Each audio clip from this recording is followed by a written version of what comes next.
उपस्थित सर्व पत्रकार बंधूचे मनापासून धन्यवाद की तुम्ही एक चांगल्या कामाला सहकार्य करता, ह्याबद्दल सर्व पत्रकार बंधूचे खरोखर मनापासून धन्यवाद।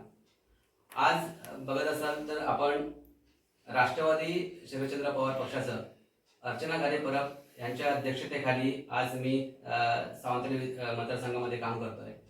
सावंतवाडी मतदारसंघात काम करत असताना आज दोडामार्ग तालुक्यामध्ये बघायला गेलं बरीच कामं ही अनधिकृत, अनलिगली आणि बेकायदेशीरित्या काम चालू आहे। त्यातलंच हे काम एक म्हणजे दोडामार्ग वीसघर रस्त्याचं जे काम चालू आहे त्या संदर्भात आज आपण आवाज उठवतो आहे। काही पक्षांनी पत्रकार परिषद घेऊन जाहीर केलं की ह्या रस्त्याचं कामाला विरोध कोणी करू नये वगैरे म्हणून, पण आमचं म्हणणं आहे की पत्रकार ज्यावेळी परिषद काही पक्षांनी घेतल्या त्याच्यामध्ये त्यांनी जर अभियंत्यांना किंवा जे कॉन्ट्रॅक्टर आहेत त्यांना जर सोबत घेऊन त्यांनी पत्रकार परिषद घेऊन जर उत्तर केलं असतं तर आज आम्हाला पण समजलं असतं की खरोखर योग्य पद्धतीने काम चालू आहे। आज कामाचं स्वरूप बघता आम्ही विकासाला आमचा कधीही विरोध नाहीये, पण बेकायदेशीर, बेजबाबदार आणि अंधारात ठेवून जर विकास होत असेल ह्याला आमचा 100% विरोध असणारच आणि विरोध आम्ही करणारच।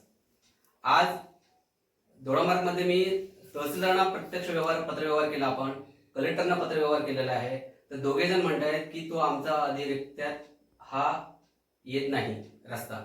मग ह्याला जबाबदार कोण? बरं, जो रस्ता आहे तो पीडब्ल्यूडी कडे होता।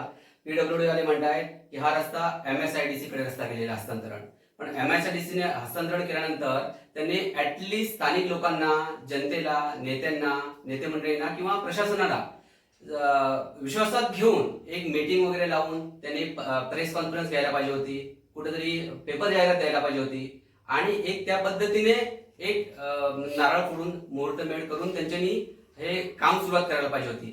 तसं न करता ह्याला वाली वेगळाच आहे आणि जिम्मेदारी घेणारी व्यक्ती वेगळीच आहे।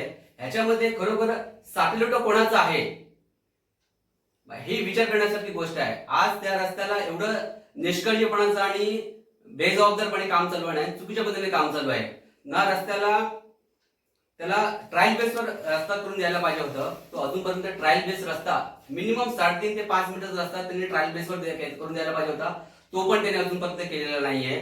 ताकी 70 ते 75% रस्ता पूर्णपणे खोदकाम केलेला आहे। आज त्या रस्त्यात बघायला गेलं तर अँब्युलन्सला वाहतूक करायला रस्ता नाहीये, विद्यार्थ्यांना ज्ञान करण्यासाठी वाहतूक करायला रस्त्याचं पूर्ण वाढवून टाकलेले आहे। वृद्ध महिला जर त्या ठिकाणी वाहतूक करते तर त्यांना त्रासदायक आहे। मग ह्याला जबाबदार कोण आहे? प्रशासन, MSIDC, की आज ज्यांनी प्रेस कॉन्फरन्स घेतलेली आहे ती नेते मंडळी जबाबदार आहेत? ह्यांनी हे जनतेला पण सांगावं की आम्ही त्याची जबाबदारी घेतो म्हणून।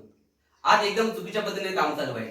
ज्यावेळी हे चुकीच्या पद्धतीने काम चालू होतं, तुम्ही आज बघा तर ह्या अशा प्रकारे एकदम चुकीच्या पद्धतीने काम चालू आहे ना। ओव्हरटेकला रस्ता कुठे आहे ना, साईड पट्टी कुठे आहे? आज आमचं एवढंच म्हणणं आहे की ऍटलिस्ट हे जे काम चालू आहे हे एकदम पद्धतशीरपणे काम चालू असायला पाहिजे होतं। ते कुठेही अशा चांगल्या प्रकारे काम नाहीये ना। ह्याला ना साईड पट्टी आहे का नाहीये का? आता जो रस्ता आहे आमचं एवढंच म्हणणं आहे की जो रस्ता आहे तुम्ही करताय ना, चांगलं काम करताना आम्ही चांगल्या कामाला 100% सहकार्य आणि सहभाग असणारच आहे। विरोध करायचा म्हणून आम्ही विरोध करत नाहीये, पण चुकीच्या पद्धतीने जर काम होत असेल तर आम्ही 100% विरोध करणारच, त्याला पर्याय नाही आमच्याकडे।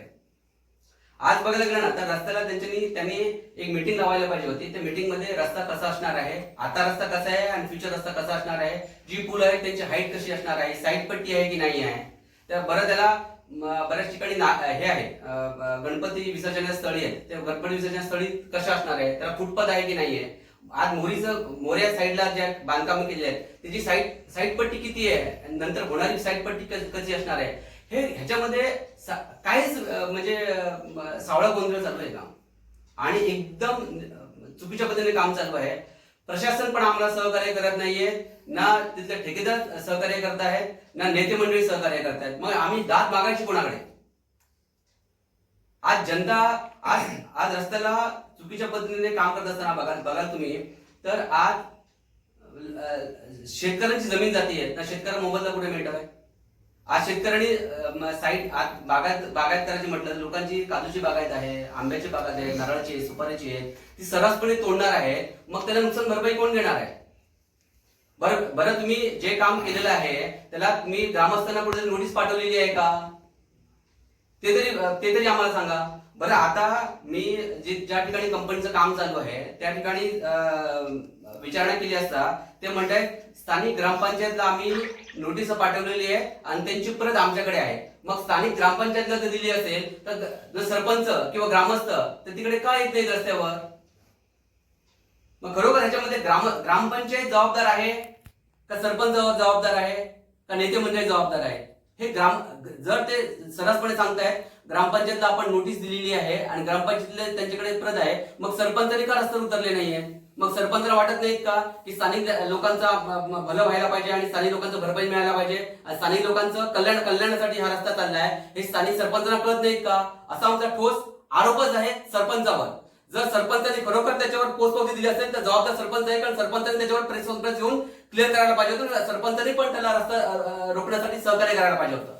आज ते म्हणतात ग्रामपंचायतला आपण पोचपावती दिलेली आहे, नगर परिषदला पण पोचपावती दिलेली आहे आणि तहसीलदारांना पण सोबत मिटिंग केलेली म्हणतात. मग तहसीलदारांना जर सोबत मिटिंग जरी केलेली आहे, मग तहसीलदार एक्झिक्युटिव्ह मॅजिस्ट्रेट नाही आहेत का? तर त्यांच्याकडे काही जबाबदारी नाहीये का? मग त्यांनी जाहीर प्रेस कॉन्फरन्स घेऊन करावं की आम्हाला फक्त इथे खुर्चीवर बसवलेलं आहे आणि महसूल जमा करण्यासाठी आम्हाला बसवलेलं आहे. मग तहसीलदारांनी जबाबदारी घेतच नाही, मग जबाबदारी घ्यायची कोणी? जबाबदार कोण आहे? दुसरी गोष्ट, आज ज्या ठिकाणी मी ज्यावेळी प्रत्यक्ष हिवाळ्या ठिकाणी जर काम चालू आहे, आज सर्रासपणे विदाऊट पासिंग विदाऊट नंबर प्लेटच्या गाड्या तिथं चालत आहेत. मग त्याला आरटीओ जबाबदार नाहीये का? प्रशासन जबाबदार नाहीये का? मग दुर्घटना झाली तर त्याला कोणाकडे विचारायचं? मग त्या गाडी विदाऊट नंबर प्लेट गाड्या सर्रासपणे काम चालू आहे. आज जर हिवाळ्या ठिकाणी मी जर विचार केली असताना तिथं वर्कर लोक काम करत आहेत, त्यांनी मला सरळ सांगितलं की राजू निंबाळकरच्या घरी ऑफिस आहे आमचं म्हणून. राजू निंबाळकरच्या घरी ऑफिस का? राजू निंबाळकरने जबाबदारी घेतलेली आहे का? राजू निंबाळकरने सांगावं उद्या सकाळी दुर्घटना झाली तर जबाबदार मी आहे, याला पूर्ण भरपाई मी देणार आहे. मग कालच्या ठिकाणी प्रेस कॉन्फरन्स झाली त्यावेळी त्यांनी सांगायला पाहिजे. मग राजू निंबाळकरने मला काय सांगितलं, ज्यावेळेस मी राजू निंबाळकरांनी माझं बोलणं झालं होतं, ज्यावेळेस नदीपात्रामध्ये काम चुकीच्या पद्धतीने काम होतं त्यावेळेस मी त्या ठिकाणी गेलो असता, राजू निंबाळकरने मला स्वतः सांगितलंय की चुकीच्या पद्धतीने रस्त्याचं काम चालू आहे. मग त्यावेळेस राजू निंबाळकरने मला सहकार्य दाखवलंच ना विरोध करण्यासाठी. मग आज राजू निंबाळकरची भूमिका का चेंज का झाली आहे? का कुठे साडेल कोणाचं आहे का? मग सत्तेत आहेत म्हणून आमच्याकडेच कॉन्ट्रॅक्टर मिळायचे आणि आम्हीच कामं करणार आहेत असं दबाव टाकून त्यांनी काम चालू आहेत का? हे जाहीरपणे सांगावं. आज सर्रासपणे आज लोकशाही कुठे ठेवली नाहीये, हुकुमशाही चाललेली आहे थोडाफारमध्ये आणि हुकुमशाहीचा निषेध आणि कायमस्वरूपी करणार आहे. आणि जर 26 जानेवारीच्या आतमध्ये यांनी प्रेस कॉन्फरन्स घेऊन जर हे जाहीर रस्ता कसा आहे काय आहे, शेतकऱ्यांना मोबदला मिळणार आहे की नाही मिळणार आहे आणि शेतकऱ्यांच्या भल्यासाठी हा जर रस्ता होत असेल आणि जनतेच्या भल्यासाठी रस्ता होत असेल तर प्रेस कॉन्फरन्स घेऊन त्यांनी जाहीर करावं. नाही तर 26 जानेवारीला आम्ही त्याचा रास्ता रोको आंदोलन करून जाहीर निषेध करणार आहोत.